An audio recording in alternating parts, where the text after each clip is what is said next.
gonna stand up, take my people with me. Together we are going to a brand new home. Far across the river, can you hear freedom calling, calling me to answer? Gonna keep on keeping on. Bom, então, bom dia para todos vocês. Vamos continuar a falar do Segundo Império. A parte da economia ficou clara, essa questão da diferença do Vale do Paraíba com o Oeste Paulista, aí é realmente importante.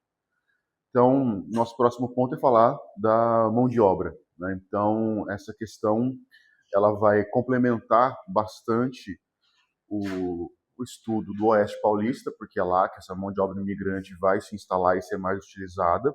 Então, a gente vai falar disso em dois momentos. Um é aqui e outro mais à frente, quando a gente fala da crise do Império.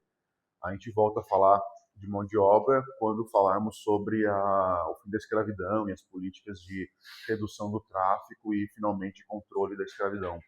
Então, são dois momentos para poder completar a informação que eu já te dei na última aula sobre o Oeste Paulista utilizar a mão de obra imigrante, ser republicano e o porquê, tá? Então, a imigração ela começa como uma alternativa à mão de obra escrava, num contexto onde a mão de obra escrava estava sendo limitada, mas muito timidamente. Então, se a gente pensar, a abolição foi em 1888. O começo da restrição à escravização começa ali em 1840, 50, mais para a década de 50. Só que não é uma restrição do tipo, você não pode mais comprar escravo, você não pode mais usar escravo. Primeiro vão começar a restringir o comércio internacional, mas ainda vai ter comércio local e vai ter escravos dentro do Brasil, até tinham fazendas dentro do Brasil, que é um negócio bem violento quando você para pensar, que chamava fazendas de reprodução. Então, tinham lá escravos homens e mulheres, cuja função era procriar, para poder nascer escravos crianças e se revender isso, né? Então, um negócio, quando você para pensar, é extremamente violento, né? Tem a violência sexual ali em todos os sentidos imagináveis. Então, acabar com o tráfico internacional ajuda, mas não resolve. Mas, inicialmente, bom dia. Inicialmente vai ser a primeira medida tomada que vai impactar a mão de obra no Brasil. Então, escreve para mim do lado de imigração, né, essa questão de... Bom, duas coisas, vai. Primeira coisa, o contexto de limitação da escravidão. Daqui para baixo, sei lá. Contexto de limitação da escravidão. E essa limitação nesse período, pode ser a segunda flechinha que você vai escrever, você pode colocar que é a limitação do comércio de escravos. Tá?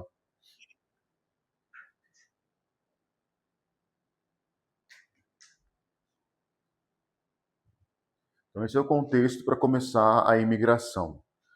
Depois, a gente pode pensar, não nesse momento no 19, mas já para a entrada do século 20, em algumas políticas mais oficiais ou não, geralmente, algumas foram bem oficiais, o governo próprio falava isso, mas tinha muitos órgãos de sociedade civil que vão se organizar nesse sentido, que é uma imigração voltada para europeus com a intenção de branquear a população do Brasil.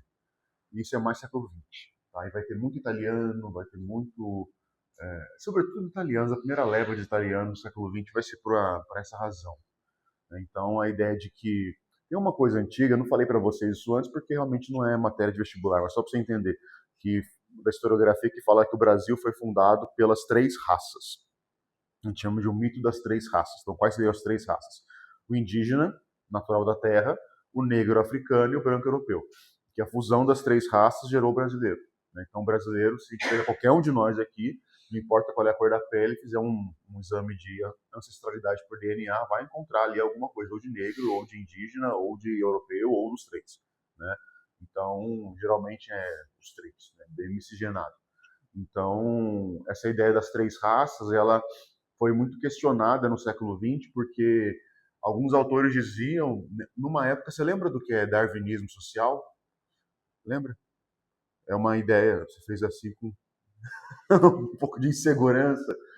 Século XIX, mais para o final do século, foi uma teoria, na época científica, hoje entendida como racista, que dizia que, assim como os animais, como o Charles Darwin pensou, que se adaptam melhor ao meio ambiente para sobreviver, assim como os demais animais, o ser humano também tinha isso, e a raça branca seria a raça mais adaptada, e ela teria o dever moral, o dever político, o dever social de levar a civilização, a raça negra na África que iria entrar em extinção caso isso não acontecesse. Na Ásia também, com os amarelos. Né? Então, essa ideia que na época era científica, hoje é vista como pseudocientífica e racista, ela foi o que sustentou o neocolonialismo, o imperialismo africano, aliás, na África e na Ásia, feito por nações europeias como a França, como a Inglaterra.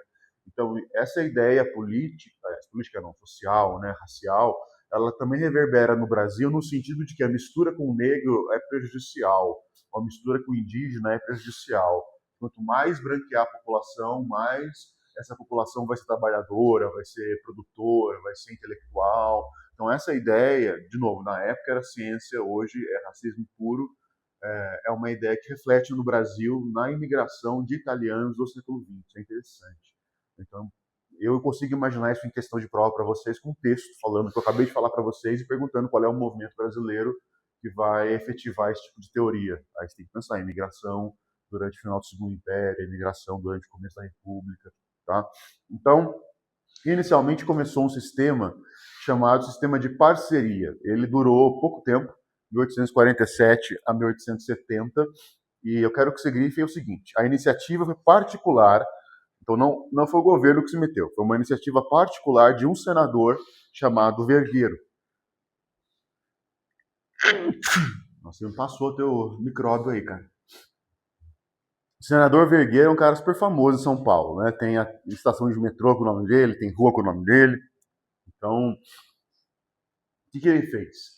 Foi uma iniciativa pessoal, privada dele. Ele começou a incentivar a imigração de países da Europa, de povos da Europa que estavam passando por...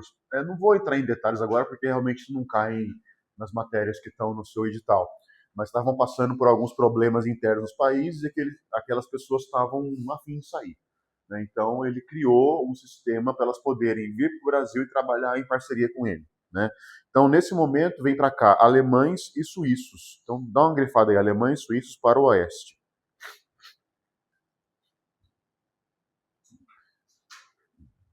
Então, no caso do Oeste Paulista, toma cuidado, ainda mais a ESA, que é uma prova que gosta de detalhe, toma cuidado, por exemplo, se ela falar que substituiu a mão de obra escrava.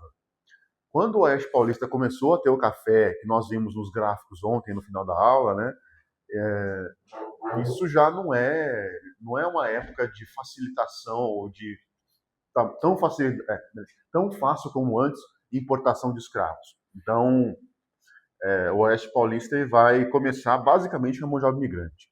Então, substituição da mão de obra escrava pelo imigrante no Oeste é uma coisa que soa um pouco esquisita. No Vale do Paraíba, progressivamente, sim, pode ser. A estrutura básica aqui é a escravidão negra. E aí, ao longo das décadas, isso pode sim acontecer no Vale do Paraíba. Mas no Oeste, de cara, a gente pode pensar, guarda para a prova que já era imigrante logo de cara. Né? Então, alemães e suíços. Por que o sistema chama parceria? Então, se eu virar para você e falar, quero fazer uma parceria com você. Sei lá, você tem aí uma câmera de vídeo e um microfone e eu vou gravar uma aula e vai vender essa aula na internet para ganhar dinheiro. Se eu quero fazer uma parceria com você, eu vou te contratar para fazer isso? Não. Qual que é a ideia? Eu entro com uma parte, você entra com outra, a gente vende e divide, certo? Então, aqui é a mesma coisa. Ele não está contratando empregados. Esse que é o problema. Né? Porque as pessoas que vieram de lá talvez não tivesse isso muito claro, mas a crítica tradicional que a historiografia faz a esse evento é que o senador Vergueiro não utilizou da mão de obra das pessoas como se fossem empregados. Mas, olha, ele nunca falou que era empregado. Isso aí talvez uma falha de percepção de quem veio para cá, ou então sacanagem do Vergueiro, não vou tirar essa possibilidade, pode ser sacanagem do cara, mas como são alemães e suíços, você imagina que são pessoas um pouco menos ignorantes, né? que vieram para cá com menos inocência e ingenuidade. Então, o fato é, eles dividiriam lucros e prejuízos com o fazendeiro. Então, o navio que trouxe os caras da Europa para cá, quem pagou? O vergueiro. Ele deu de graça? Não. Os caras vão ter que pagar depois com o trabalho, né? Então, aonde vão morar? Não é de graça. Também é um lugar que vai ser alugado. Ah, vão pagar como? Depois, quando vender a colheita, eles pagam isso. Ah, vão ter que ter comida no dia a dia, vão ter que comprar de uma venda que pertence lá ao fazendeiro. E é de graça isso? Não. Então eles vão lá fazer uma conta e depois que acabar a colheita e forem dividir os lucros, vão ter que pagar tudo isso. Então o que aconteceu na prática foi, quando a colheita foi feita e os lucros foram divididos, esse povo, além de não ter recebido nada de lucro, estava endividado. E aí pegou mal. Né? Então vai surgir aí uma série de críticas ao vergueiro, sobretudo porque vão falar que ele queria escravizar esse povo e tal. Então isso gera uma revolta, chamada Revolta dos Parceiros, de 1856, que vai acabar com essa fase de imigração. Então essa primeira fase não deu certo por conta dessa, enfim, ou falha de comunicação, ou falha de entendimento, ou sacanagem do vergueiro. Você pode escolher qual das três você prefere.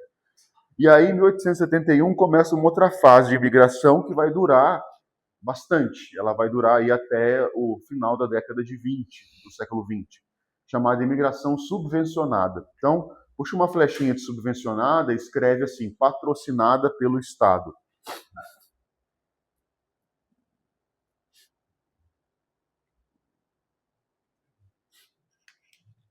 Então, subvenção quer dizer isso, o Estado patrocinou. Agora, cuidado, não é o Estado brasileiro, o Estado com letra E maiúscula, é o Estado de São Paulo, tá? Até porque o café estava aqui.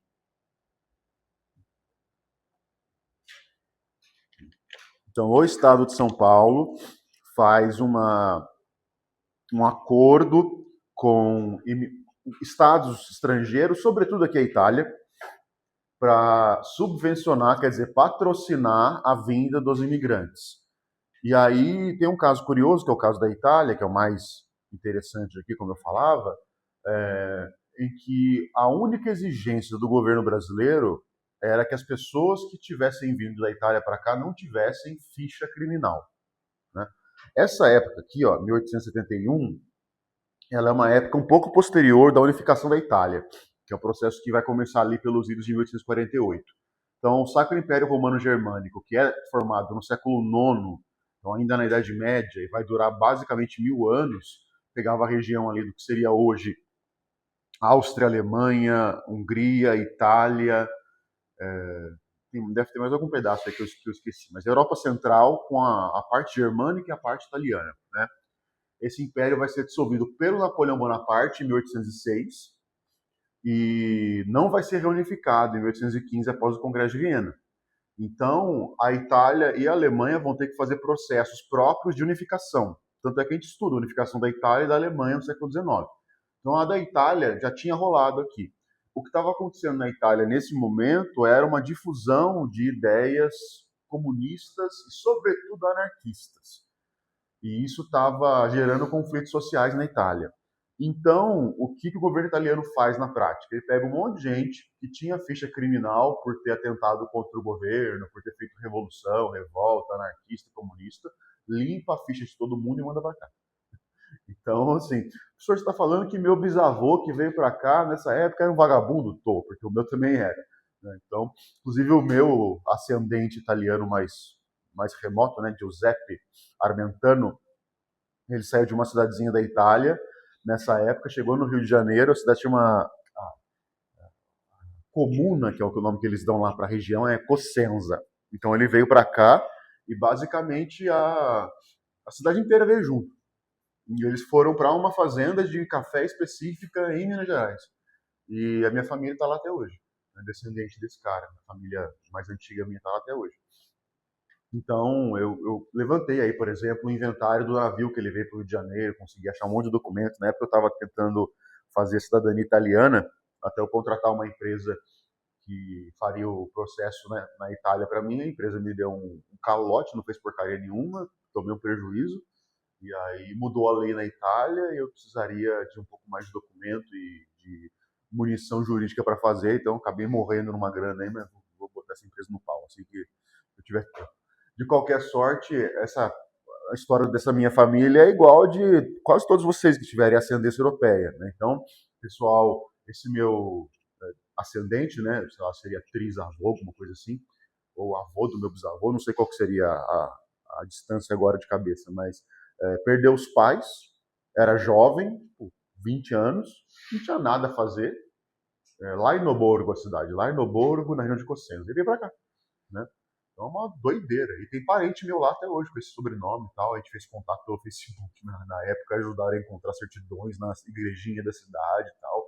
Então é interessante, viu? Eu quero muito conhecer essa cidade porque, pelo que eu sei dela, ela tem uma página no Instagram.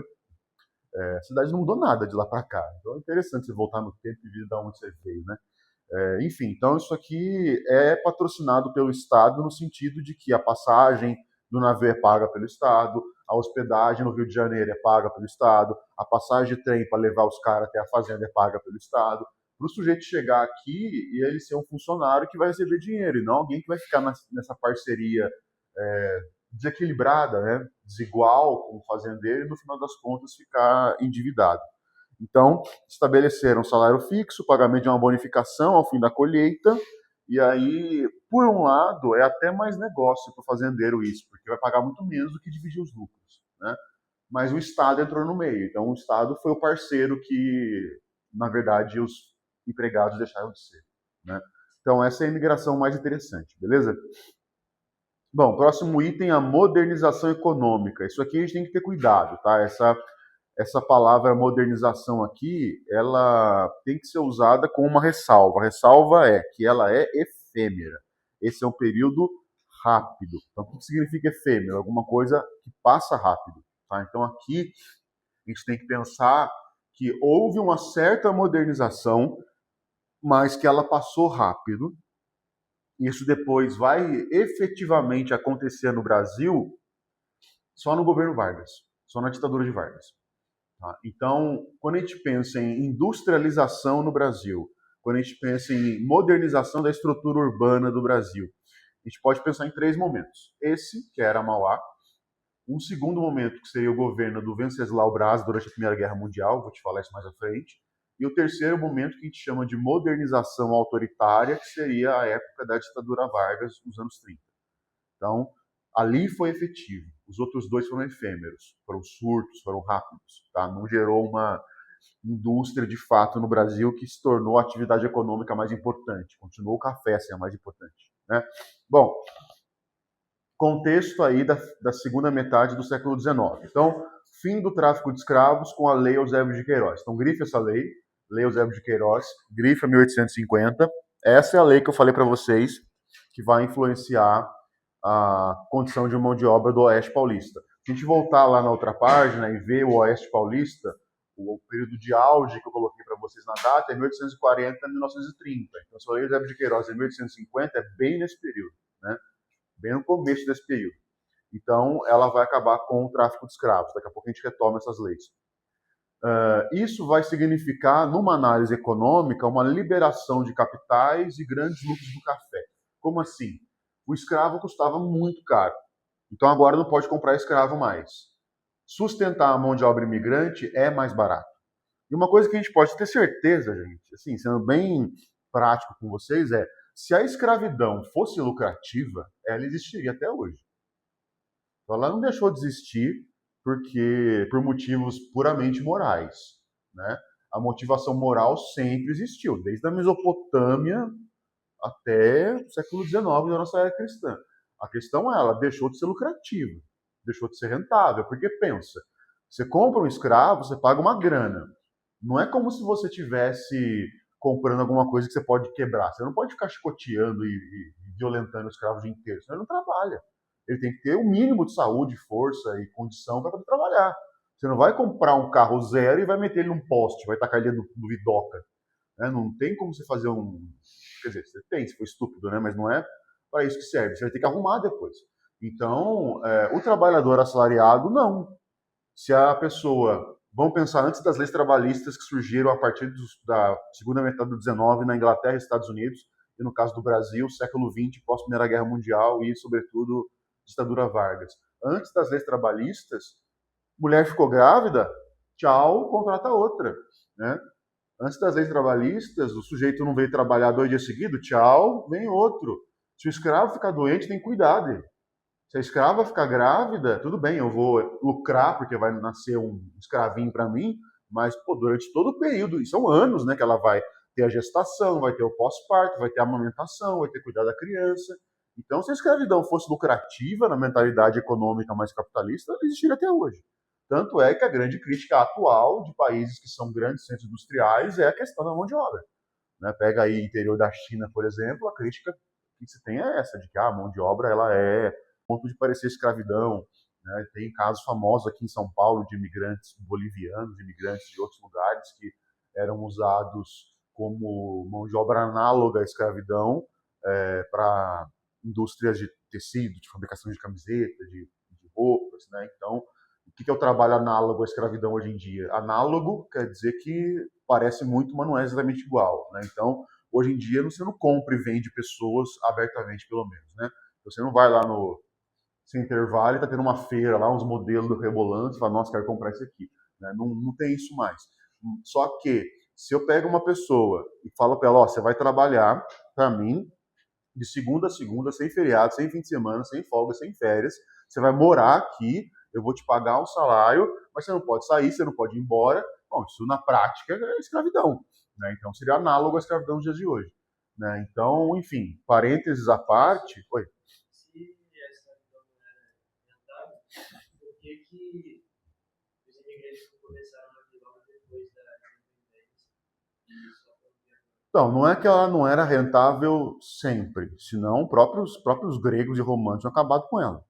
Né? Ela era rentável durante bastante parte da história da humanidade. Ela começou a não ser mais rentável quando a produção econômica começou a entrar no ritmo industrial.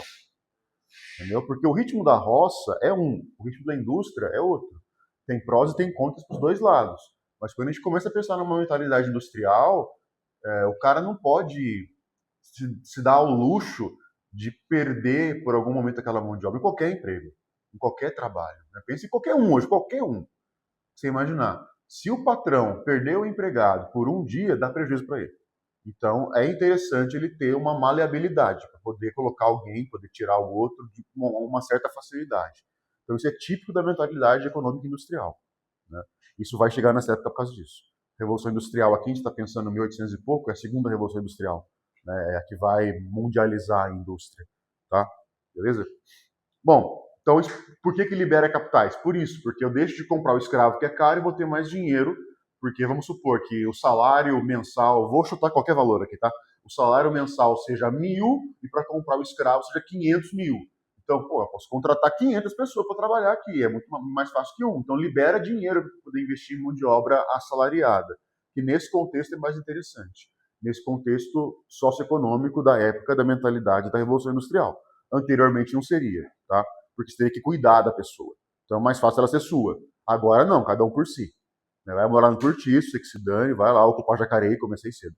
Né? Vai lá que ninguém se importa. Então é isso. Tá? Então nós temos aqui uma época de surto industrial e surto de modernização. Então surto é uma coisa efêmera, que passa rápido. Qualquer vocabulário médico, psicológico, vai usar a palavra surto como significando alguma coisa que não é a condição real, é uma condição transitória que acontece de forma excepcional.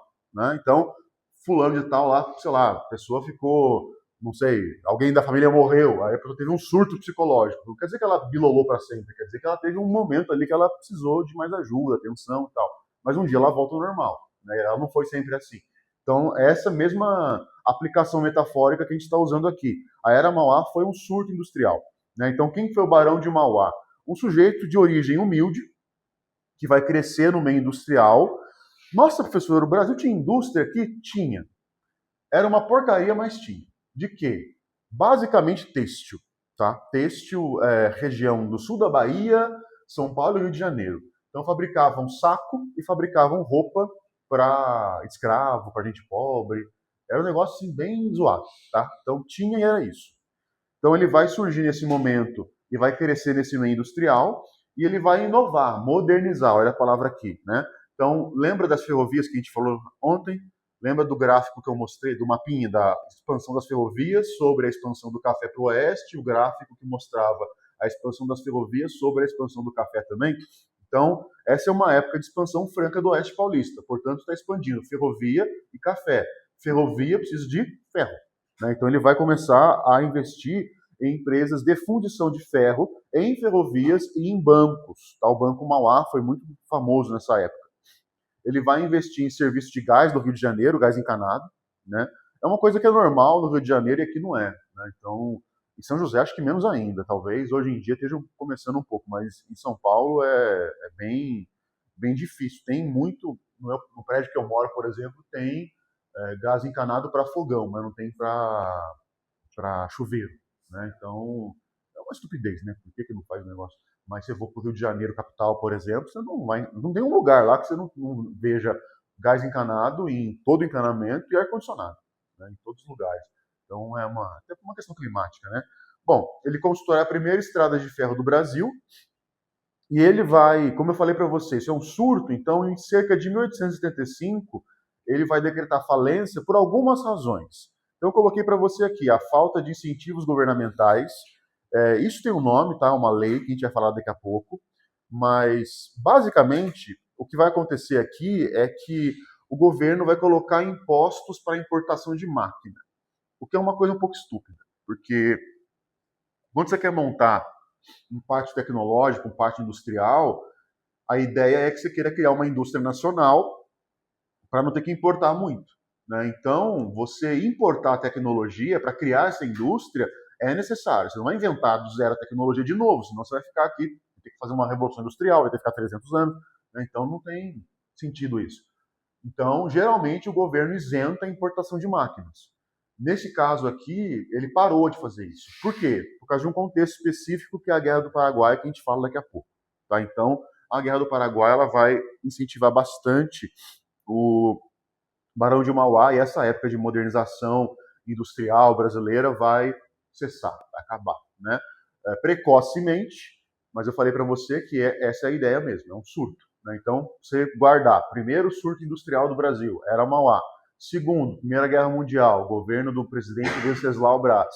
E aí a modernização de fato do Brasil para sair de uma esfera de produção econômica baseada no café e entrar numa área produtiva que é basicamente industrial, a transição é o que a gente chama de modernização autoritária na ditadura Vargas dos anos 30, certo? Então, esses três momentos, né? Barão de Mauá, Segundo Império, Primeira Guerra Mundial, Primeira República, governo do Venceslau Braz e depois a ditadura Vargas, certo? Então vamos aí ao grande conflito do século XIX. Pensando em matéria de Brasil, é o maior conflito da história do Brasil, mas pensando em matéria de mundo nessa época, foi o maior conflito do mundo nessa época. Tá? Foi maior do que qualquer revolução, qualquer guerra europeia. Então a Guerra do Paraguai realmente é um negócio importante. E é uma guerra que é travada em volta de um recurso natural, que é a água, e a terra que envolvia essa água. Eu vou te mostrar alguns mapas aí, a gente vai ver. Bom, tudo começa, para a gente ter um contexto aqui, isso aí para que isso serve, né? Pode parecer uma coisa meio boba ficar falando desse sujeito aqui, que é o William Christie, que é embaixador inglês no Brasil, mas assim, até os anos 60, a historiografia pensava a Guerra do Paraguai em termos muito marxistas. A historiografia dos anos 60 até 80, desse período, sobretudo, que é a historiografia que os seus pais estudaram na escola, que eu estudei na escola, que eu estudei na faculdade, ela é muito marcada por uma visão marxista revolucionária, porque era a época, a Guerra Fria, era a época de polarização, de crescimento de partidos revolucionários comunistas e tal, e isso reverbera na historiografia. Então eles vão interpretar a Guerra do Paraguai como tendo sido uma guerra que a Inglaterra orquestrou na América do Sul para ampliar o seu... Não anote isso, por favor. Está bastante, não vou dizer errado, porque em ciência a gente tem que debater, não colocar rótulos, mas está ultrapassado, pelo menos, não é mais a corrente majoritária. Tá? Então, o que se pensava era a Inglaterra é imperialista e ela vai manipular o Brasil, o Uruguai, o Paraguai, a Argentina para fazerem uma grande guerra, para ela lucrar no fim das contas. Então, na historiografia dos anos 60, 80, eles enxergavam imperialismo em tudo. Se, por um lado, você encontrava na sociedade civil, em grupos políticos que poderiam ser considerados mais à direita, um medo terrível do comunismo, porque ele era real, né? União Soviética, China, Coreia do Norte, Vietnã, Cuba, né? A Guerra Fria estava aí pegando fogo, apesar de chamar Guerra Fria. Por outro lado, você encontra, pela historiografia de esquerda, que é a corrente majoritária até hoje no Brasil, você encontra uma interpretação dizendo que tudo que acontecia era culpa do imperialismo dos Estados Unidos, do imperialismo da Inglaterra, né? Então, eu, quando era criança, tive aula de história na escola, nossa, tudo era culpa do imperialismo, né? Em geografia, história, só isso. Se respondesse, vai fazer a prova. Nem estudei.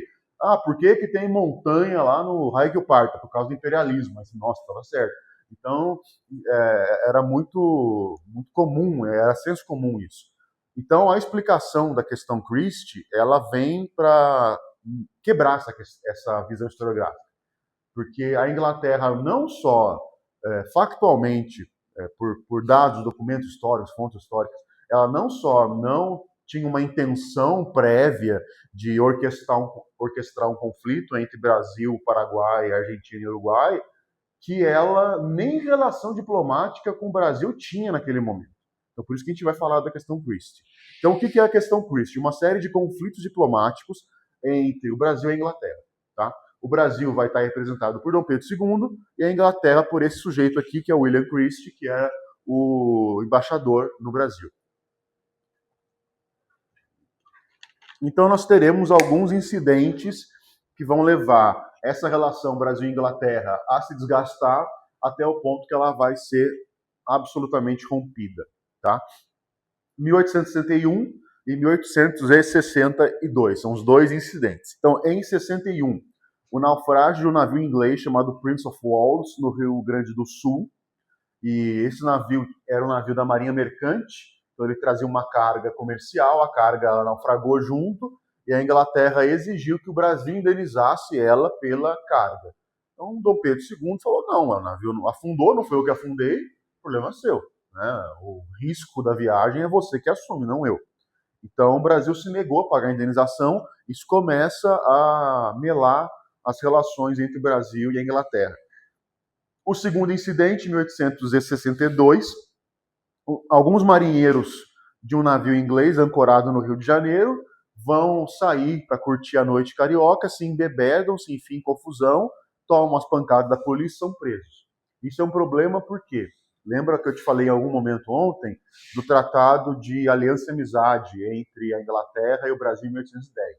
Não é que esse tratado estivesse vigente ainda no Segundo Império, mas outros tratados foram celebrados no mesmo sentido, para manter aquela questão, que era o inglês só pode ser preso e julgado no Brasil por lei inglesa e por juiz inglês. Então, na prática, como não tem nada disso aqui, ele não poderia ser preso. Esses caras foram, né? Foram presos e tomaram um sopapo lá, uns tapa na orelha, durante o período que ficaram encarcerados. Isso vai levar o embaixador, William Christie, a subir nas tamancas e ficar pé da vida com o Pedro II, exigindo que ele soltasse o pessoal, prendesse os oficiais que prenderam os marinheiros e também pagasse a indenização da carga naufragada no ano anterior. Então isso vai ser um grande impasse. Dom Pedro II não vai se prestar a esse papel e a Inglaterra, para forçar a mão, sequestra 5 navios brasileiros que estão ancorados no Rio de Janeiro. Isso gera um grande impasse, porque é um ato de enfrentamento à soberania nacional. Então, a resposta, vamos dizer, razoável desse processo seria o Brasil declarar guerra à Inglaterra. Né? Mas, se isso acontecesse, a Inglaterra ia transformar o Brasil num estacionamento. Né? Então, não ia dar muito certo para nós. Então, por conta do Congresso de Viena, lembra desse congresso? A gente falou lá, quando acabou a Era Napoleônica, o Brasil foi signatário também, a gente falou disso lá na época de Dom João VI. O Brasil vai usar uma cláusula dos acordos que foram feitos que vai estabelecer a mediação diplomática em caso de conflito internacional. Então, como ambos, Brasil e Inglaterra, eram signatários do mesmo tratado, o Brasil falou assim, peraí, está tendo um problema aqui, eu quero usar esse expediente do tratado, que é pedir para um árbitro internacional neutro olhar a situação para dar uma resposta, um veredito e evitar uma guerra. Então, quem se propôs a fazer essa arbitragem foi o rei Leopoldo I da Bélgica, que é esse jovem rapaz aí. Então, ele analisa a situação e dá a razão, dá ganho de causa para o Brasil. Então, isso resulta no fim das relações diplomáticas entre Brasil e Inglaterra. Então, por que a gente faz toda essa volta? Para você entender, a Inglaterra não poderia ter criado, arquitetado a Guerra do Paraguai de uma forma prévia, intencional, e manipulado o Brasil, sendo que ela nem tinha relação diplomática com o Brasil nessa época por causa disso. Tudo bem? Então, a Guerra do Paraguai, ela foi um conflito que ligou 3 países contra o Paraguai: Brasil, Uruguai e Argentina, contra o Paraguai. E agora eu vou te contar como é que o Uruguai e a Argentina entraram nessa conversa, tá? Então, nós temos 2 conflitos na América Latina, América Espanhola, né, que seria, no caso, a Argentina e o Uruguai, entre 1851 e 1852, que foram conflitos que o Brasil se envolveu indiretamente para ajudar e facilitar, financiar, patrocinar grupos que eram interessantes para o Brasil em matéria de política externa, que governassem a Argentina e o Uruguai, e isso vai aproximar os 3 países depois. Então, é o que eu chamei de conflitos contra Uribe e Rosas. Os 2 são governantes na Argentina e no Uruguai, respectivamente. Então, o Manuel Uribe é uruguaio e o Juan Manuel Rosas era o ditador argentino, que, inclusive, no caso do Uruguai, que é muito próximo ao Rio Grande do Sul, né, eles saqueavam muito constantemente fazendas do sul do Brasil, e isso era um problema. Então, o Brasil vai apoiar os lados, tanto uruguaio quanto argentino, que estão contra o Uribe e o Rosas nessas guerras, para derrubar esses 2 governos e criar 2 governos que são mais favoráveis à ideia de política externa brasileira. Tá? Depois, a guerra contra o Aguirre. Aguirre era o Atanásio Aguirre, presidente do Uruguai. Então, esse cara fez uma aliança com o Paraguai, também invadiu o Rio Grande do Sul. Rio Grande do Sul e Mato Grosso são 2 áreas muito visadas no Brasil, por causa da água. Tá? Ali tem o Rio da Prata, o Rio Paraguai, o Rio Uruguai e o Rio da Prata, basicamente são a mesma coisa. Eles vão chamar Rio Uruguai e Rio Paraguai, dependendo da região que eles estiverem. Mas a fronteira feita entre o Brasil e aqueles outros países nessa região, como eu falava na aula de ontem, ela não tem grandes acidentes geográficos fora a água. Então, o Paraguai não tem saída para o mar. Então, conquistar, invadir o Rio Grande do Sul, por exemplo, seria uma oportunidade de dar um acesso ao litoral do Paraguai, né? Ou então, pelo menos, a bacia do Prata, para poder escoar a produção, exportar e importar. A mesma coisa a gente pode pensar com a Argentina. O aumento desse território para o lado leste aqui da América do Sul, né, do sul da América do Sul, beneficiaria a Argentina em matéria de comércio marítimo. Nessa época não tem avião, né, então o comércio marítimo é comércio. Né, o comércio ele é obrigatoriamente marítimo. Né? Então, essa guerra contra o Aguirre, ela vai ter uma intervenção militar brasileira por conta da ameaça à invasão do Rio Grande do Sul, e essa invasão também ela foi comandada, essa intervenção, melhor dizendo, foi comandada por um grande nome da história do Exército Brasileiro, que é o Barão de Tamandaré. Então, isso é um cara que é importante se guardar, ainda mais em prova militar, porque é um grande patrono do Exército Brasileiro. Então, vamos lá falar da Guerra do Paraguai propriamente dita. Aqui, ó.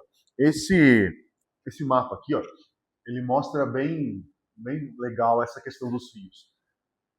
Tá, azul é água, né? Isso é padrão de qualquer mapa. Mas se você veja, ó, então, isso que está em azul, basicamente, é o Rio da Prata.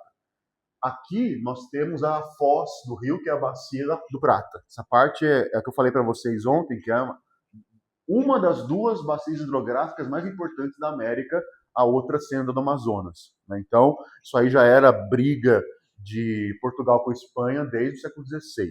Então, você vê que o rio ele vai desembocar ali na Bacia do Prata, e se a gente for pensar, vamos imaginar que isso geograficamente está incorreto, mas em matéria didática está tudo certo. Imagine que ele está subindo aqui, né? Então ele vai se dividir em 2 efluentes. Aí você vai ter o Rio Uruguai e o Rio Paraguai. Mas você vê que os 2, no fim das contas, se juntam aqui no Rio da Prata. E o Rio Paraná no Brasil, né?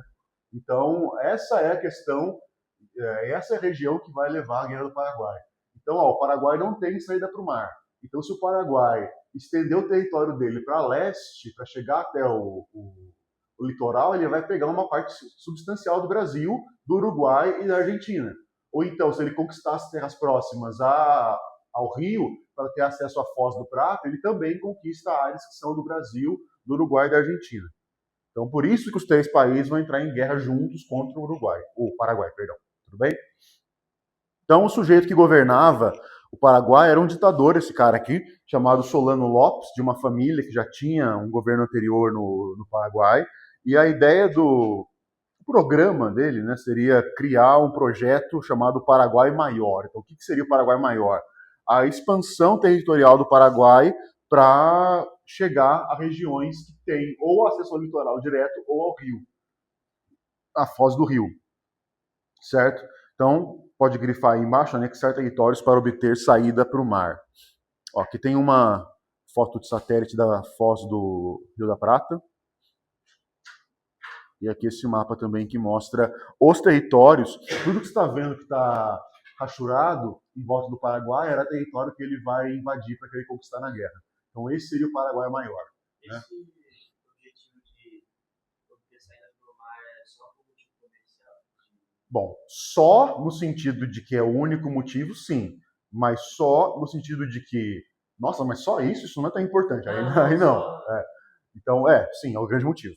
Tá? Mas é um motivo bem relevante. Tá? Então, em 1864, o Paraguai invade o Mato Grosso. Olha para o mapa de novo. Aquela área achurada ali em cima, deixa eu pegar a setinha aqui do computador. Essa área aqui, ó, seria sudoeste do Mato Grosso. Né? Eu adoro esse mapa porque ele tem esse nome aqui, Empire of Brazil. Parece que é alguma grande coisa, né? Empire of Brazil. Onde você é, meu filho? Empire of Brazil. Mas, enfim, fica um pouco mais pomposo, né? Então, se monta contra esse projeto de Solano Lopes a Tríplice Aliança, que seria formada pela Argentina, Uruguai e Brasil. Ah, professor, mas Tríplice Aliança não é um negócio da Primeira Guerra Mundial? Meu filho, qualquer três patetas se juntando contra alguém é uma Tríplice Aliança. Tá? Teve até isso na conquista do México entre povos indígenas e conquistadores espanhóis. Então não é um nome específico, é bem genérico. Tá?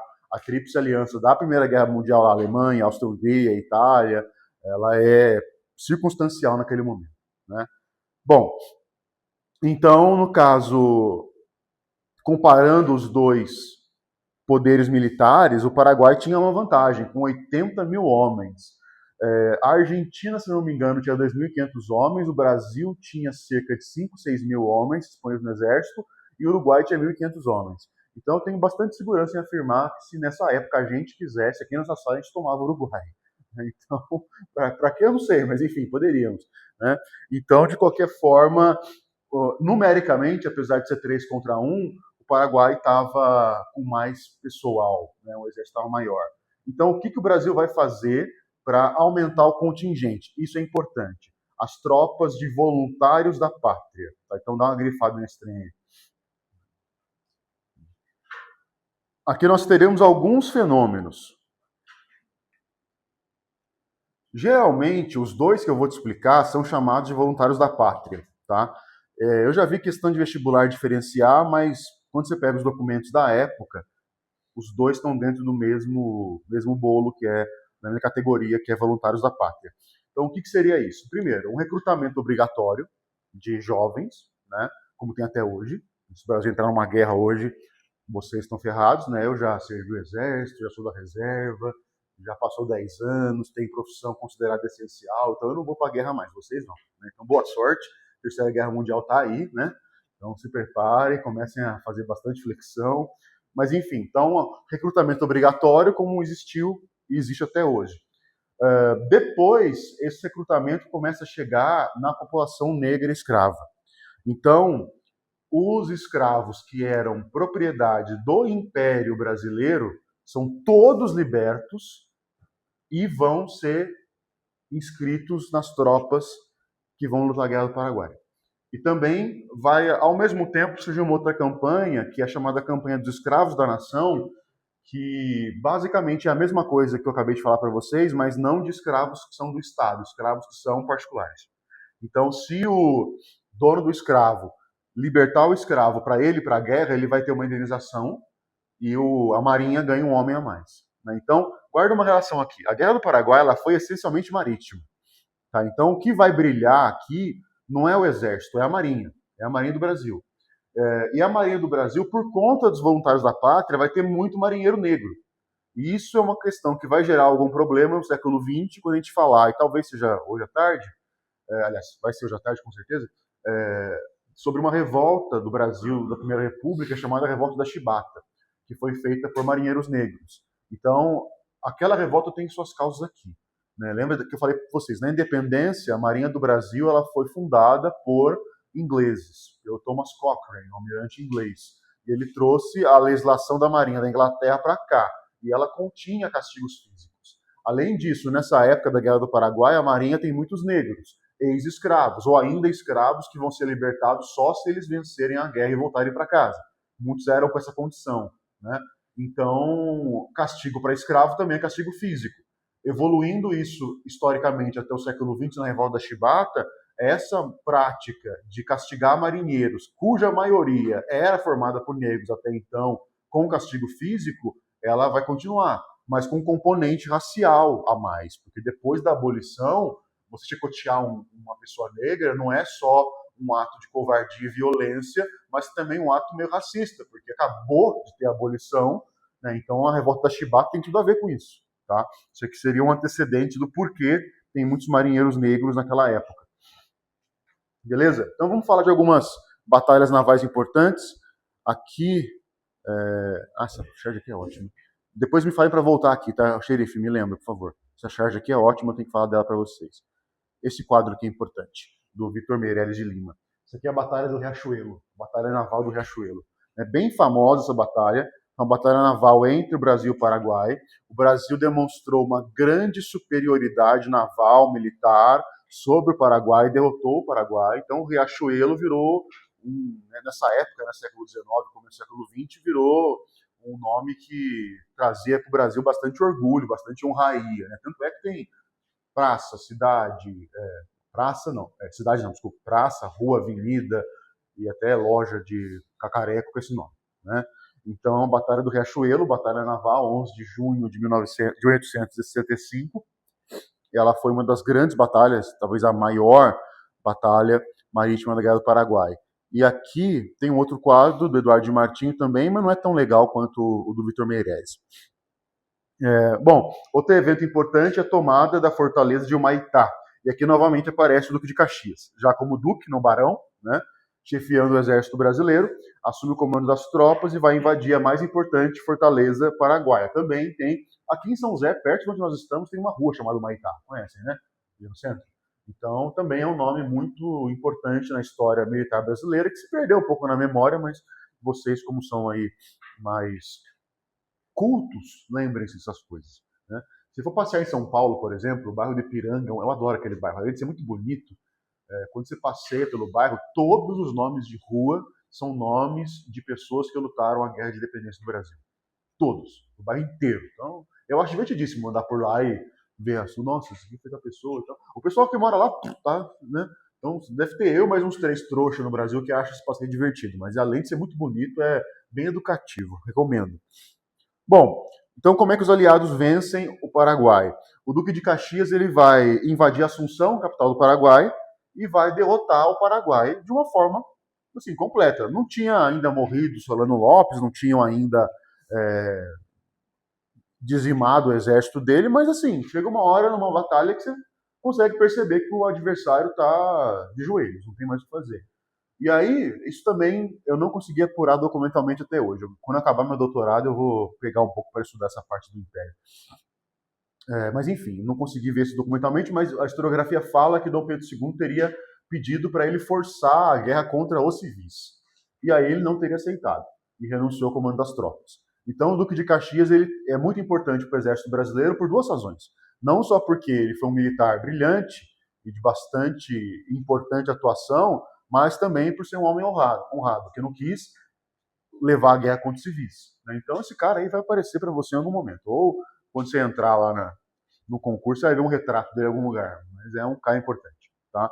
E aí o que aconteceu foi que Gastão d'Orléans, que era genro de Dom Pedro II, o marido da sua filha mais velha, a princesa Isabel, que é o Conde de, ele assumiu o comando das tropas e acabou a guerra. Mas aí, assim, o Brasil dizimou o Paraguai. Dizimou do tipo, acabou com 2/3 da população masculina do Paraguai. De modo que até os anos 90 era permitido por lei no Paraguai o homem se casar com várias mulheres, porque não tinha muito homem, morreram todos na guerra. Então, esse massacre aí foi feito nesse momento. A Batalha de Cerro Corá, que também é nome de rua, aqui em São José, em São Paulo, estação de metrô em São Paulo, morte de Solano Lopes e o fim da guerra. Bom, deixa eu voltar aqui na charge que eu ia mostrar para vocês. Dá para enxergar, né? Isso aqui é uma charge de um artista chamado Ângelo Agostini. Ele fez a charge num jornal chamado A Vida Fluminense, e a charge tem uma imagem e o texto. Eu vou ver se eu consigo dar uma ampliada aqui na imagem. Não, esse computador não faz zoom. Bom, vamos então entender o que está na imagem. Nós temos um homem fardado, com medalhas no peito, um homem negro, que está olhando para trás e se sentindo assustado, porque ele está vendo uma senhora amarrada num tronco, a senhora negra, escrava, sendo açoitada por 2 homens. Essa é a cena, tá? Então, o texto, ele complementa para a interpretação. Ele fala, cheio de glória, coberto de louros, depois de ter derramado seu sangue em defesa da pátria, lutado para libertar um povo da escravidão, que seria o Brasil, né? Escravidão não literalmente, metaforicamente, né? Se o Paraguai conquistasse grande parte do Brasil, então aquela parte que foi conquistada seria escrava do Paraguai. Então, uma metáfora aqui, né? O voluntário volta ao seu país natal para ver sua mãe amarrada a um tronco horrível de realidade. Então, é uma crítica bastante contundente da época ao fato de, ora, os negros eles não são escravos porque é uma questão, então, típica da etnia deles. Não escravizam os negros porque a pessoa negra não é o ser humano o suficiente para se tornar escravo, para se tornar agente ou livre, ou porque a pessoa negra é inferior. Porque na Guerra do Paraguai voltaram muitos negros livres. Voltaram muitos negros livres com medalha no peito, coberto de glória. Então, quer dizer, não é uma questão de cor de pele, não é uma questão do negro merecer a escravidão. Então, por que uns são escravos e outros estão livres? Então, começa a se questionar a escravidão como instituição, né? E essa charge mostra bem claramente isso aí, né? O voluntário voltando com medalha no peito, mas olha e vê a mãe dele amarrada no tronco tomando chicotada. Né? Então, é um confronto entre duas realidades. A realidade de começar a libertar uma grande parte dos negros do Brasil que lutaram na guerra, e a outra grande parte ainda está escrava. Então, o que explicaria uma parte dos negros ser digna da liberdade e outra não?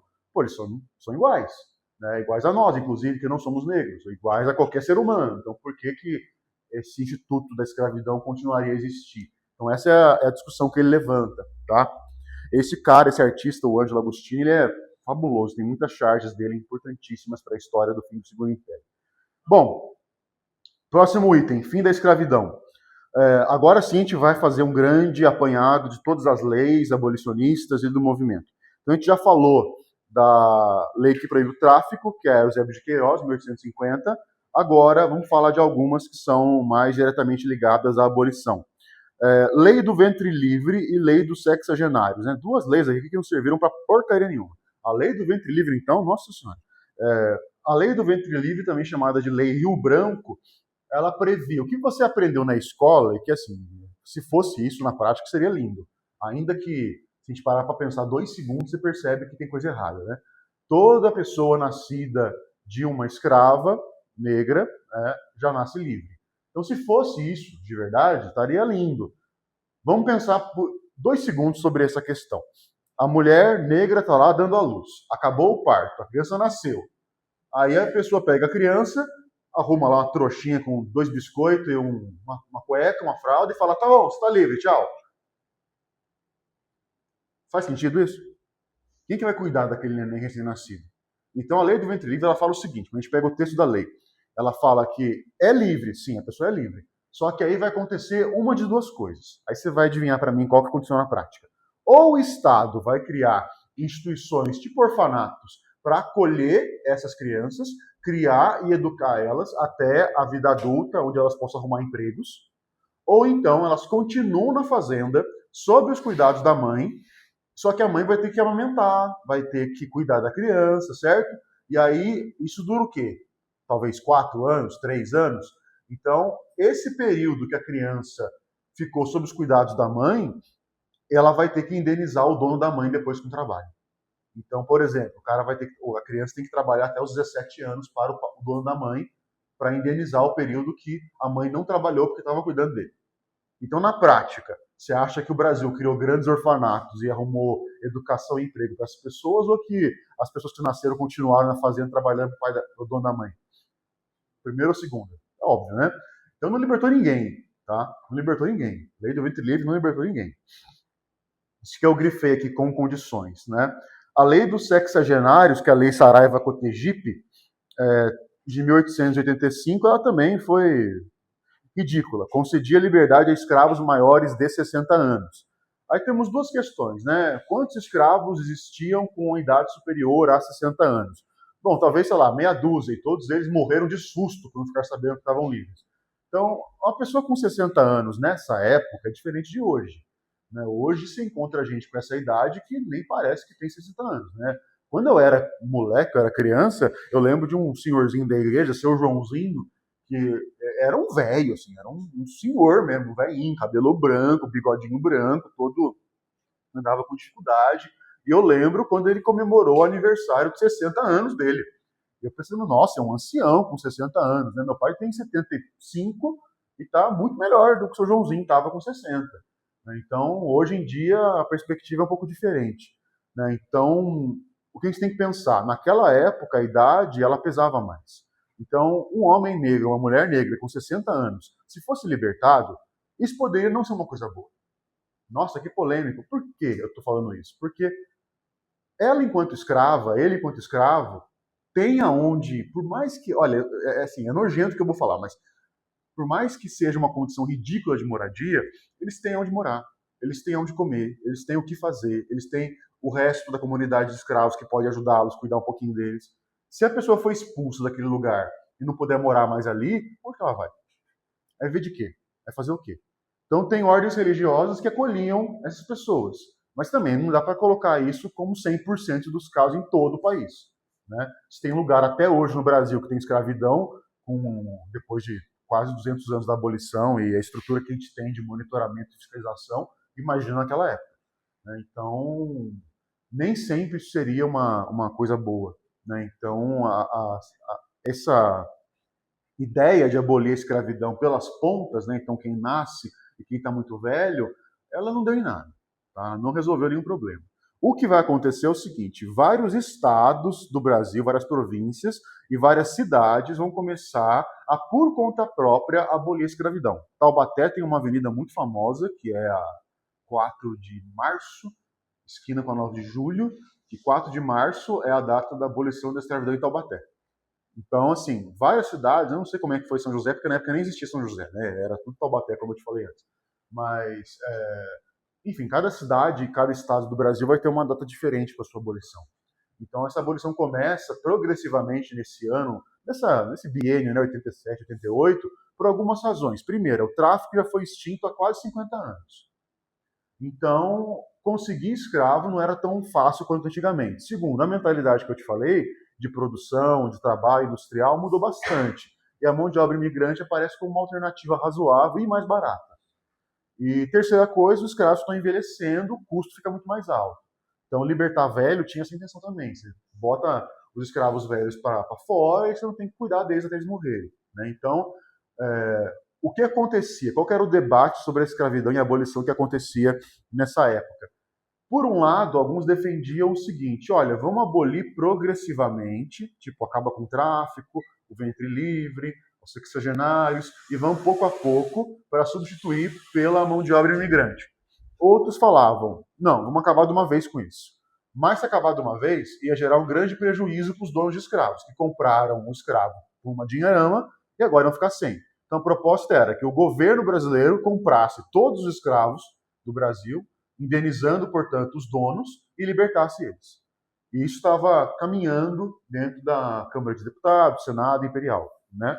Mas, como eu falei, várias cidades e vários estados aboliram a escravidão antes. O Ceará foi em 1884, salvo engano meu. Taubaté, aqui perto, foi antes também. E aí chega a Lei Áurea, né, 13 de maio de 88. A Lei Áurea, ela é importante, evidentemente, porque ela aboliu a escravidão, mas, assim, na prática, ela não teve um grande impacto, porque até ela ser promulgada pela Princesa Isabel, a abolição dos escravos já era uma coisa progressiva e já era contínua em várias cidades do Brasil, em vários estados do Brasil. Então não é como se a Lei Áurea tivesse inventado a abolição, como se não tivesse nenhum escravo livre antes dela e a partir dela que começou. Não, ela resolveu o problema de que ainda não tinha sido resolvido, mas já havia uma grande expectativa de libertação antes. Tá? Consequências da Lei Áurea: 700 mil escravos livres. E, bom, duas coisas interessantes aqui que a gente pode pensar para as provas de vocês. A primeira, que é uma análise de um abolicionista da época chamado Joaquim Nabuco. Ele foi profético ao falar isso. Se a escravidão for abolida sem uma real integração das pessoas negras da sociedade brasileira, isso vai criar uma eternidade de racismo. Não com essas palavras, tá? Mas foi o que ele disse. E profético por quê? Ele falou que integrar a pessoa negra à sociedade brasileira não era integrar a mulher negra como empregada doméstica. Isso a escrava já era. Não era integrar o homem negro como trabalhador da roça. Isso o escravo já era. Era a mulher negra ser médica. Era a mulher negra ser a dona da casa. Era o homem negro ser o empresário. Era o homem negro ser o engenheiro. Né? Então seria essa integração. Que nessa época faz todo sentido do mundo o Estado ter que se movimentar até financeiramente para garantir isso para as pessoas. Né? Mas, bom, não aconteceu e aí o resto é história. Né? Mas essa frase de Joaquim Nabuco é interessantíssima. E a segunda questão é o seguinte. Lembra da frase que eu te dei sobre o Vale do Paraíba? A elite tradicional dos cafeicultores do Vale do Paraíba era monarquista e escravocrata, fiel ao império até o fim. Vamos complementar a frase agora. Até o fim da escravidão. Então, uma vez que a escravidão foi abolida, o maior centro que utilizava mão de obra escrava no Brasil, que era o Vale do Paraíba Paulista, que era monarquista, vai se colocar contra a monarquia. Né? Então, eu falei para vocês, a elite tradicional dos cafeicultores do Vale do Paraíba era monarquista e escravocrata, fiel ao império até o fim da escravidão.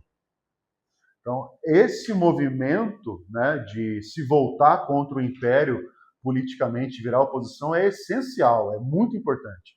Então, a historiografia chama isso de os republicanos de 13 de maio. Então, por que republicanos de 13 de maio? 13 de maio é a data da abolição.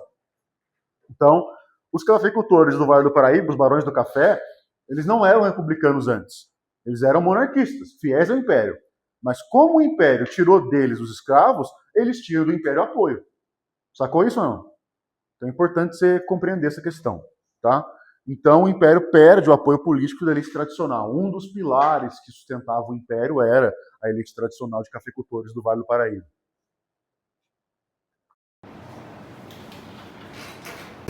Vamos falar do fim do Império, então. Bom, a gente pode pensar que o Império tinha alguns sustentáculos. Como se fosse uma cadeira que tem suas 4 pernas, seus 4 pezinhos. Então, esses sustentáculos todos caíram ao mesmo tempo. E isso significou a crise do Império. Então, basicamente, 3 coisas eram os grandes pilares de sustentação para o Império Brasileiro. A elite tradicional dos cafeicultores do Vale do Paraíba, o Exército Brasileiro e a Igreja Católica. Então, uma vez que esses 3 grupos apoiassem o Império estava saudável. Uma vez que eles passaram a não apoiar o Império por algumas razões que a gente vai estudar agora, o Império cai. Tá? Então, essa é a relação. Elite tradicional, de cafeicultores do Vale do Paraíba, os barões do café, Exército Brasileiro e Igreja Católica. Tá? Então, vamos começar. E o quarto motivo que a gente poderia colocar, eu não colocaria ele como sustentáculo, mas sim como um golpe. Né? Um golpe, literalmente, a pessoa golpear. Né? Imagina, então, a metáfora que eu fiz foi a cadeira. Né? Imagina uma cadeira com 4 pernas, ou então um banco com 3 pezinhos. Se eu tirar os 3 pés, o banco cai. Se a cadeira é de 4 pernas, eu tirar 3 pernas, ela fica meio bamba e quase cai. Então, qual que seria a rasteira, o golpe final para a cadeira cair? O republicanismo. Então, esse contexto é importante você saber que tudo que a gente vai ver agora aconteceu ao mesmo tempo. Muito embora eu vou te contar primeiro de uma coisa e depois de outra, por motivos físicos, né? Não dá para contar tudo junto, mas tudo aconteceu ao mesmo tempo. Tá? Então, o movimento republicano em São Paulo e no Rio de Janeiro começa a se desenvolver. O mais importante foi o de São Paulo, porque ele criou um partido. Tá? Então, em 1873, ainda aí quase 16 anos antes do fim da monarquia, fundou-se o PRP, o Partido Republicano Paulista, que vai existir no Brasil até a década de 1930. Tá? Qual que era a base social desse partido? Os cafeicultores do Oeste, que já eram republicanos antes da abolição. Falamos isso ontem, lembra? Então, a burguesia do café. Ponto fundamental, a defesa do federalismo. Já falamos disso também na regência. Isso significa um poder organizado de maneira centrífuga, né? As províncias terem algum grau de autonomia para poder criar e administrar leis, impostos, longe das amarras do poder centralizado. E o amplo crescimento do republicanismo entre os eleitores. A Guerra do Paraguai teve uma participação fundamental nisso, porque a Argentina e o Uruguai, que foram parceiras do Brasil, elas eram repúblicas. Então isso já vai incentivar os militares do Brasil, que vão conhecer várias ideias republicanas, sobretudo uma filosofia francesa, que é trazida para o Brasil por Benjamin Constant, um militar que era professor de matemática da Escola Militar da Praia Vermelha, chamada positivismo, que a gente fala daqui a pouco também com mais calma. Tá? Bom, aí vamos pensar nas crises que vão levar à queda dos outros 2 apoios. Então a gente já sabe como que o apoio dos cafeicultores do Vale do Paraíba vai cessar, que é a abolição. Agora a gente tem que saber como é que o apoio da igreja e o apoio do exército vai ser retirado. Então, questão religiosa e questão militar. A questão religiosa, vamos relembrar de 2 coisas que estão na Constituição Brasileira Imperial, que é de 1824. Uma chamada padroado e a outra chamada beneplácito. Então vamos relembrar as 2. O padroado significa que existe uma relação entre igreja e Estado. Um influencia o outro. Tá? Então o padroado quer dizer isso. Existe uma relação entre igreja e Estado. Se por um lado o imperador pode influenciar na igreja, nomeando bispos, ou então escolhendo pessoas para governar uma arquidiocese, né? Por outro, a igreja também funciona influenciando o império de modo a legitimar o império. Então, se o Papa emitisse uma bula falando, Dom Pedro II é um Zé Ruela, tirem ele do poder, como todo o Brasil era católico, até oficialmente, isso ia ter um peso gigantesco. Né? Então, o padroado tem essa via de mão dupla. Outra coisa, beneplácito. O que significa isso? Beneplácito é uma palavra que quer dizer como se fosse uma autorização, como se fosse alguma coisa que alguém decide e para poder começar a valer, ela tem que ter aquela verificação, aquela autorização. Então, qualquer regra da igreja, qualquer decreto da Igreja Católica, para poder ter plena validade no Brasil, só pode cumprir, só pode gozar dessa plena validade se ele tiver o beneplácito real, ou seja, uma autorização, a concordância, uma aceitação por parte do imperador. Tá? Então, esses 2 pontos, eles existiam na Constituição de 1824, que é do Império. Tudo bem, esses 2 pontos? Tá, o que houve? 1864. Então vamos pensar no contexto europeu, até para a gente poder revisar outras coisas da história geral. É o mundo da segunda revolução industrial, é um mundo que está vendo movimentos já comunistas, anarquistas, liberais, democrático-liberais. Então já é um mundo que está começando a fervilhar com as ideias que vão polarizar o mundo até os dias de hoje. Existem lutas por direitos trabalhistas na Europa, existem lutas contra esses direitos, resistência a eles por parte de setores vamos dizer assim, para ficar mais fácil, da burguesia industrial. Então é um contexto de transformações, é uma época de transformação. Assim como hoje em dia, eu como historiador vejo claramente que a gente vive o final de um ciclo histórico, naquela época a gente vive o meio de um ciclo histórico. né? Então as coisas fervilhando, transformando muito rápido para criar uma nova ordem, né? Que foi a ordem industrial que a gente teve aqui no mundo até sei lá, a pandemia, até um pouquinho de tempo atrás, né? Enfim, então nesse contexto existe uma discussão entre a Igreja Católica e uma ordem civil, que não tem nada a ver com religião, mas que congregava grandes intelectuais desde a sua origem mais documentada, que seria o século XVIII, até a sua origem mais remota, que seria a Antiguidade, chamada maçonaria. Então essa ordem ela congrega pessoas livres e de bons costumes. O que isso quer dizer? No mundo absolutista, repleto ali das ideias de que a pessoa é aquilo que ela nasce, ela não pode mudar de categoria social, porque ela nasceu plebeia, nunca vai ser nobre, o rei tem poder absoluto, não existe representatividade no governo, as pessoas não podem fazer parte do governo, podem escolher o governante, não tem constituição. Nesse tipo de mundo, a pessoa se considerar livre, quer dizer, ela tem livre pensamento, ela não vai pensar de acordo com o que o imperador ou a igreja mandam, ainda que ela concorde com a igreja ou o imperador, não é esse o ponto. O ponto é que ela não é obrigada a concordar, ela pode pensar livremente. Isso é revolucionário, né? Então, o iluminismo, o liberalismo foram criados por maçons. A grande parte da cultura do século XVIII foi criada por maçons. Então, a maçonaria é uma instituição que até hoje ela congrega pessoas que têm esse pensamento livre. Não quer dizer que é ateu, tá? Até porque desde a época até os dias de hoje, para alguém entrar na maçonaria tem que professar uma crença e pelo menos, não uma religião obrigatoriamente, mas pelo menos uma crença em Deus, né? Na existência de Deus. Pelo menos isso. Não pode ter ateu na maçonaria. Nunca pôde. Então, o movimento, esse grupo, começa a crescer bastante. Estados Unidos, França, Escócia, Inglaterra, chega nas Américas. Todas as independências de todos os países da América foram feitas por maçons. Desde os Estados Unidos, lá todos os founding fathers eram maçons. As lojas maçônicas que fizeram a independência americana até hoje existem. Em toda a América Latina, todos os países, sem nenhuma exceção, foram tornados independentes por maçons. Simão Bolívar era maçom, São Martinho era maçom, José Martí era maçom. No caso do Brasil, Zé Bonifácio era maçom, Dom Pedro I era maçom, apesar de ser meio estranha a história dele na maçonaria. Mas enfim, então é um tipo de pensamento e de organização que cresceu muito naquela época e tinha, sim, uma importância muito grande politicamente. Né? Muitas das decisões históricas mais importantes da época moderna foram tomadas dentro de uma loja maçônica. Então, decisões políticas, econômicas. Né? Isso dava um grande poder econômico, poder político, relevância política para a maçonaria. Hoje em dia ela não tem tanta relevância a mais nesse sentido. Né? Não dá para você pensar que é os bastidores do poder de hoje. Quem dera, né? Mas enfim, não é. Então, mas naquela época era assim, grande coisa. A Igreja Católica tem uma crítica histórica com relação à maçonaria. Né?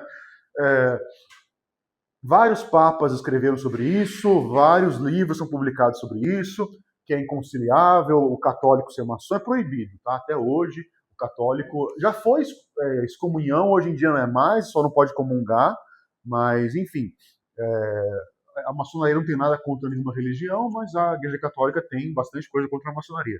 E nessa época, o Papa Pio IX, ele tem uma produção bibliográfica bem interessante contra a maçonaria, e ele de fato fala nominalmente quais são os problemas dele enquanto Papa e dele enquanto Igreja com a maçonaria, que basicamente seria o fato de defenderem um Estado laico, ou seja, não religioso, um Estado que não fosse um Estado católico, isso é um problema para ele. Segundo problema, o fato de serem livres pensadores e não aceitarem apenas uma visão católica, uma cosmovisão católica de mundo, de ciência, de, enfim, filosofia. O terceiro, o fato de constituir uma sociedade civil que não obedece à estrutura da igreja. Então, assim, você vai ter padres, bispos, maçons no clero, e aí muita coisa que reverbera na igreja pode ter sido decidida dentro de uma loja maçônica com gente que nem parte da igreja é. Então ele faz uma proibição em massa. O católico não pode ser maçom e nem os membros do clero. E aí ele publica isso mundialmente e fala, se tiver maçom católico ou maçom no clero, expulsa. Isso chega no Brasil. E aí vai pegar mal, porque grande parte do clero brasileiro nessa época era maçom. E aí o imperador vai atuar sobre essa essa legislação de uma maneira um pouco dúbia. Ele não concede o beneplácito para essa legislação da igreja, ou seja, ele não concedeu a aprovação necessária para ter validade, né, essa proibição católica contra a maçonaria. Então, o que vai acontecer é um movimento que dentro do Brasil seria ilegal, mas foi bastante constrangedor, porque alguns padres e bispos, sobretudo do Nordeste, começaram a expulsar maçons do clero. E aí isso leva o Estado a prender os caras, porque, bom, a lei não tem validade no Brasil, o que você fez é ilegal. E aí prender padres e condená-los, ou bispos, e condená-los a trabalho forçado, pegou muito mal. Então isso vai afastar a igreja do Império. Tá? Então uma história comprida, uma volta toda para você entender isso daí. E aí, para acabar, 6 minutos, né, xerife? Questão militar. Primeiro, vamos pensar que nós temos duas armas aqui, Exército e Marinha. A Marinha estava super prestigiada por conta da Guerra do Paraguai, a Marinha estava reformada, estava com melhores salários, estava com equipamentos e todo aparato militar mais novo, mais moderno, enquanto o Exército não. Então o Exército estava bem descontente com isso, por conta de baixos salários e falta de modernização dos equipamentos e nas tropas. Outra coisa, vários militares vão aderir ao republicanismo e ao positivismo. Então, o que é o positivismo? Tem um item só para isso aí, dá uma grifada nele. É uma filosofia francesa de um filósofo chamado Auguste Comte, ou em abrasileirado, Augusto Comte. No caso do Brasil, o positivismo brasileiro ele é radicalmente diferente do francês, apesar de ter base nele.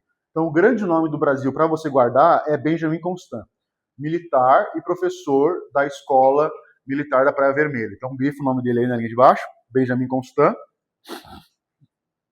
E grifa essa informação que eu coloquei ao lado, na mesma linha, é ideólogo da República Brasileira. Ou seja, quem teorizou o modelo de república que o Brasil proclamou e que foi a Primeira República foi ele, com base positivista. Tanto é que o positivismo no Brasil não foi só uma ideologia, foi uma religião. É interessante, porque é uma religião que não é religiosa, ela não cultua uma divindade, ela cultua o conhecimento. Então tinham várias igrejas positivistas no Brasil, que tinham até representação dentro da Câmara de Deputados. E o lema dessas igrejas era amor, ordem e progresso. Já viu esse lema em algum lugar? A bandeira do Brasil, né? Só falta o amor.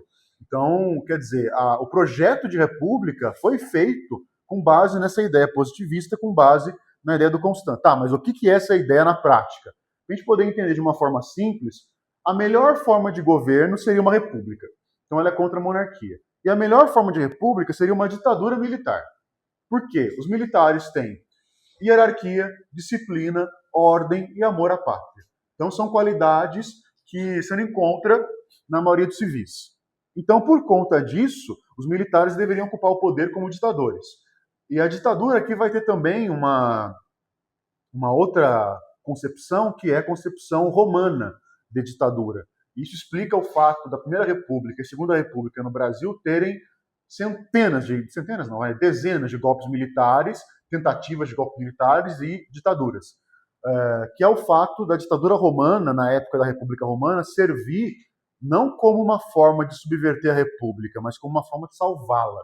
Então, quando a República Romana estava em crise, a ditadura era um expediente ao qual se recorria para salvar a República, para melhorar a República. Então, isso vai acontecer no Brasil muitas vezes durante a Primeira e a Segunda Repúblicas. Tá?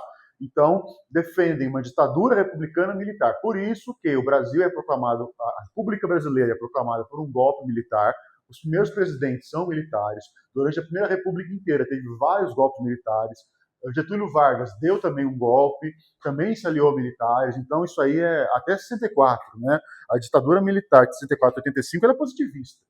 Ela é plenamente positivista. Tem tudo a ver com a ideologia varguista dos anos 30 e 40 e tem tudo a ver com o Benjamin Constant. Então, isso é um tema interessante de você saber. Então, como acontece, de fato, o golpe que tira o Império e proclama a República? Temos algumas pessoas juntas. Rui Barbosa, um grande jurista, né? Então, advogado, pensador do direito. Benjamin Constant, já falamos dele. Aristides Lobo, jornalista, importantíssimo. Quintino Bocaiúva, civil, também importante. Se reúnem com um marechal, chamado Deodoro da Fonseca. O projeto era um movimento civil e militar para derrubar o Império e proclamar a República. Esse movimento foi chefiado pelo Marechal Deodoro. Ele tinha medo do poder cair na mão dos civis por conta das questões positivistas que a gente falou já. E na madrugada de 15 de novembro, ele vai liderar tropas que vão derrubar o gabinete do Visconde de Ouro Preto e vão tomar o poder no Brasil. Lembra que pelo modelo parlamentar às avessas, quem governava não era só o imperador, o primeiro-ministro. Então ele derruba o Visconde de Ouro Preto, que era o primeiro-ministro, o gabinete dele, toma o governo e fala para o imperador, foge. Né? E aí a família real é expulsa do Brasil. Então a proclamação da República acontece em 15 de novembro de 1889 por um golpe militar. Tá? E aí quem assume o governo do Brasil é o Marechal Deodoro da Fonseca com militares. Certo? Então começa aqui a Primeira República. Tudo bem? Intervalo? Então tá bom. Meia horinha também.